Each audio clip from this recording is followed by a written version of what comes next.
নিশ্চয়ই সেইভাবেই আসলে ট্যাকটিক্সটা সাজানো হয়েছে, কিন্তু আমরা প্রতিপক্ষ যদি বিচার করি, ভেনেজুয়েলা খুব একটা শক্ত প্রতিপক্ষ, বিষয়টা এরকম না।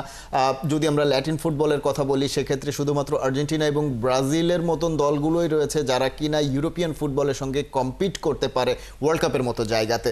সেক্ষেত্রে ওই দলগুলো, অর্থাৎ যারা কিনা বিশ্বকাপ খেলবে, তাদের ইন্টেন্সিটিটা, তাদের স্পিডটা হয়তো বা আরও বেশি থাকবে, তাদের ডিফেন্স লাইনটা নিশ্চয়ই আরও বেশি মজবুত থাকবে।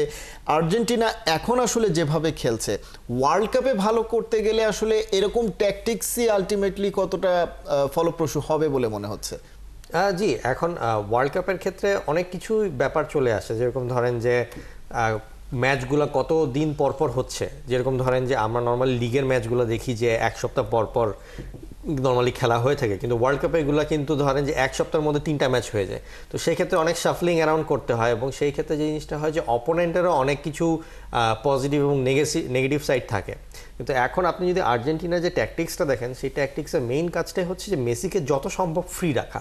কারণ মেসিকে যদি আপনি 2 থেকে 3টা টাচ নেওয়ার মতন স্পেস দিতে পারেন, তাহলে ওর মধ্যে থেকে মেসি কিন্তু খেলাটাকে বের করে নিয়ে আসতে পারবে।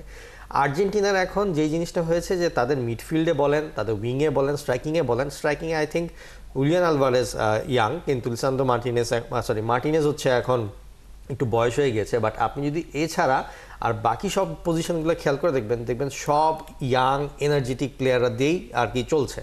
তো যার কারণে হয়ে গেছে যে ওই মেসির যেই নন মুভমেন্টটা, যেটা কিনা সে বলছি যে যেটা কিনা সে কম মুভমেন্ট করছে, সেটা বাকিরা কিন্তু এনার্জি দিয়ে আর কি ফুলফিলটা করছে। এবং এর ফলে যে জিনিসটা হচ্ছে যে মেসির ওই যেটা বলছিলাম যে ইন্টেলিজেন্সটা ইউজ করে বাকি সবার পেসটা ইউজ করা হচ্ছে। এই জন্য মেসি এই কারণে আমি বলবো যে অফসাইড লাইনে দাঁড়িয়ে আছে, কারণ যখন পুরো টিমটা আর কি স্পেস দিয়ে আগা যাচ্ছে, মেসি হয়তো ওই পেসটা এখন ওদের সাথে মানিয়ে নিতে পারবে না, কিন্তু দিন শেষে হচ্ছে কি ওরা পেসে আগে গেলে মেসি ওই নাম্বার 10 পজিশনটা ডি বক্সের বাইরে দাঁড়ায় ফিনিশগুলো করতে পারছে।